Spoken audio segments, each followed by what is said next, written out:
There is a photograph that circulated quietly in the late summer of 2025, one that most people scrolled past without a second glance. It shows two young women, arms linked with an elderly woman between them, crossing a sunlit garden in Majorca. On the surface, it looks like nothing more than a family outing. But if you know what to look for, that photograph tells you something about the Spanish monarchy that no official statement ever will. The elderly woman is Queen Sofía, 87 years old, wife of a king who no longer wears the crown, mother to a monarch, and grandmother to the girl who will one day wear it herself. The younger of the two women beside her is Princess Leonor, heir to the Spanish throne. And what's easy to miss, unless you've been paying close attention, is just how often these two end up standing next to each other, holding on to each other, showing up for each other, at exactly the moments when it would have been simpler not to. This is a story about that relationship. Not the fairy tale version, not the tabloid version, but the one written in small gestures across a decade of public appearances. Because underneath the tiaras and the state visits, there's something almost old-fashioned happening between a grandmother who lost her throne and a granddaughter who's being trained to inherit one. Let's start at the beginning, because the beginning tells you more than people realize.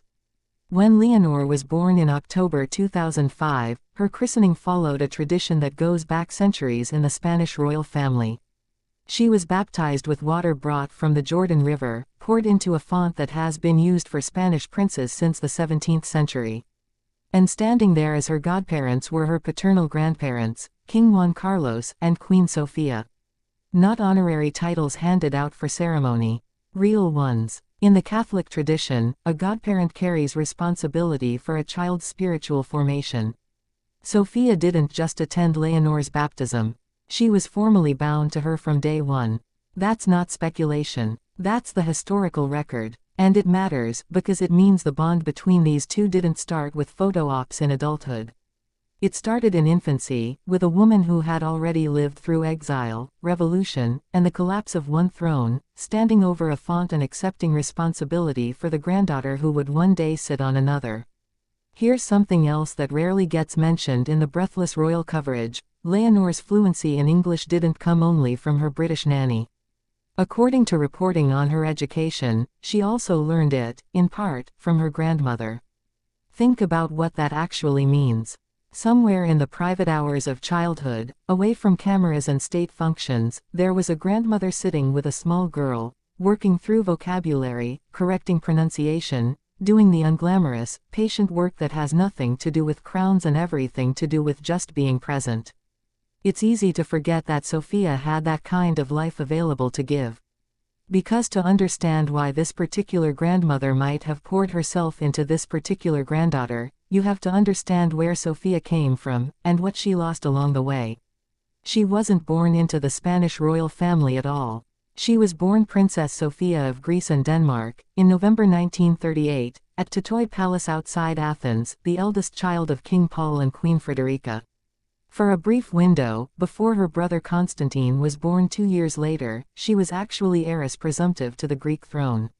Then came the war. The Greek royal family was forced into exile, and young Sofía spent part of her childhood not in a palace, but in Egypt, going to school in Alexandria while bombs fell on the world she'd been born into. The family didn't return to Greece until 1946, when she was already 8 years old. So the woman who would one day become Queen of Spain grew up understanding, in the most visceral way possible, that thrones are not permanent. That exile is real. That the trappings of monarchy can vanish overnight and what's left is the family underneath it. She met Juan Carlos on a cruise through the Greek islands in 1954, when she was still a teenager. They crossed paths again years later at a royal wedding in England, and by 1962 they were married in Athens, in a ceremony that required not one but 3 separate services, Catholic, civil, and Greek Orthodox, to satisfy both of their worlds. To marry him, Sofía converted to Catholicism and gave up her own claim to the Greek throne entirely. She traded a birthright for a marriage, and moved to a country still living under a dictatorship, with no monarchy currently in operation and no guarantee one would ever return. It did return, eventually. Franco named Juan Carlos his successor in 1969, and when the dictator died in 1975, Juan Carlos became king and Sofía became queen. She would go on to become the longest-serving queen consort in modern Spanish history, a role she held for nearly 4 decades, through the transition to democracy, through an attempted coup in 1981, through the raising of 3 children, and through a marriage that, by most credible accounts, was not an easy one. Juan Carlos's infidelities were widely reported over the years, and Sofía is remembered for weathering all of it with a kind of composed dignity, continuing to show up, continuing to present awards and cut ribbons and stand beside a husband whose personal conduct became, at various points, a genuine embarrassment to the crown. That's the woman who ended up holding baby Leonor at her christening. Not a fairy tale grandmother untouched by hardship, but someone who had already absorbed a lifetime of loss, displacement, and quiet endurance by the time her first grandchild came into the world. Fast forward 2 decades, and you start to see the pattern emerge again, this time in the open, in front of cameras that don't always know what they're capturing. In August 2025, the Spanish royal family gathered at Merivent Palace in Majorca for their annual summer reception, welcoming officials and citizens of the Balearic Islands. It's a tradition Sofía has always loved, one of the few events she makes a point of attending even as she's scaled back her official engagements in recent years.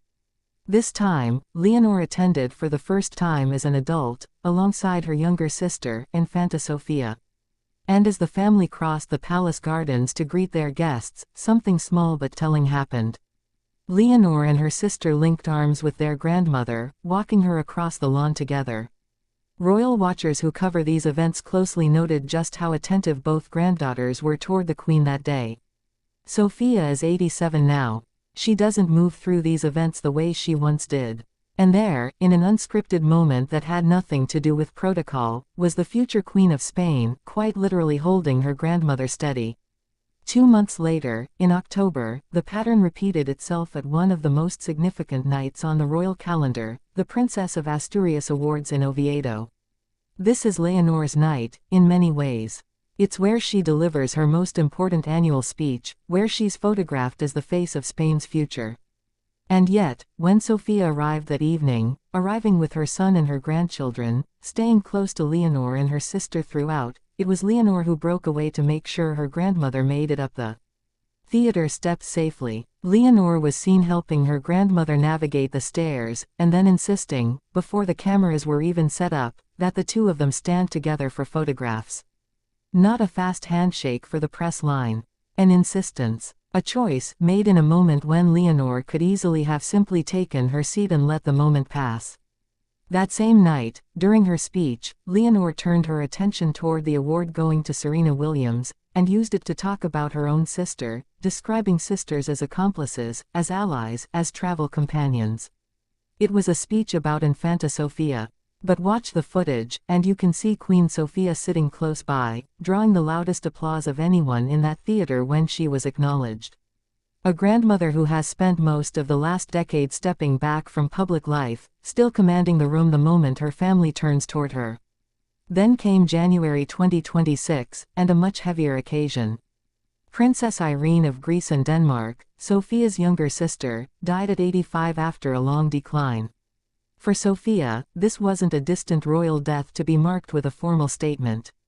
This was her sister, the last living link to the childhood she'd spent in exile, to the sailing team she'd been a reserve member of at the 1960 Olympics, to a Greek royal world that had mostly vanished by the time Sofía herself was an old woman.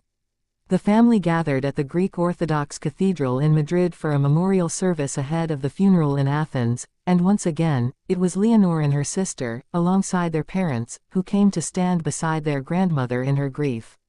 Not sent as official representatives of the crown. Present as family, at the exact moment family is what matters most.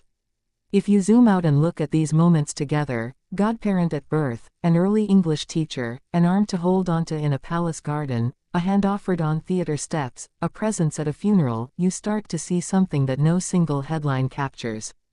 This isn't a relationship built on state visits and formal engagements. It's one built in the margins, in the moments between the official schedule, where nobody would have blamed either of them for simply not showing up. And there's a reason that matters more for Leonor specifically than it might for another royal heir. Leonor is currently living through the most demanding stretch of preparation any Spanish monarch in waiting has faced in generations.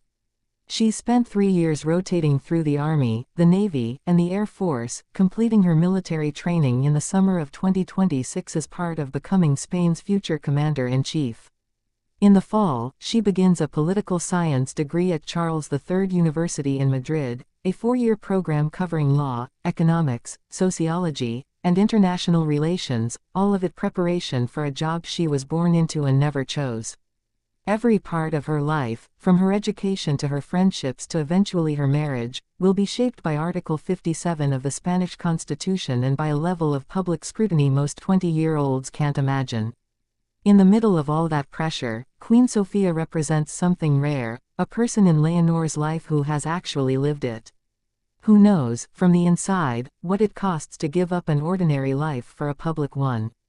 Who understands what it means to watch a crown nearly disappear and then have to rebuild trust in an institution from scratch. Sofía was there for the attempted coup of 1981. She was there through her husband's later disgrace, when Juan Carlos's business dealings and personal conduct forced him into exile in the United Arab Emirates in 2020, a scandal that shook the Spanish monarchy to its foundation and left Felipe VI having to publicly distance the crown from his own father.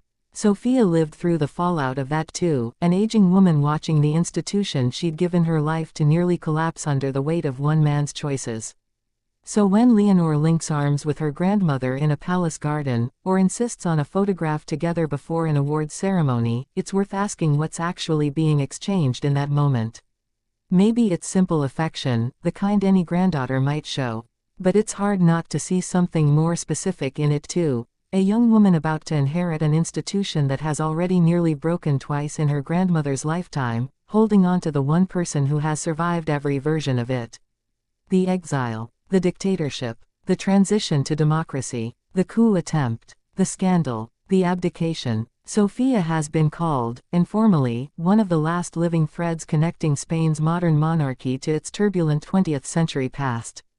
She has outlived her marriage in every meaningful sense, outlived her husband's reputation, and is now slowly outliving her own visibility, appearing less and less as her 90s approach. But in these small, repeated moments with Leonor, something else is visible too. A woman who gave up a Greek throne, endured a difficult marriage, and watched her husband's legacy collapse into scandal and exile, quietly investing everything she has left into the granddaughter who will carry the crown forward. There's no official statement confirming any of this.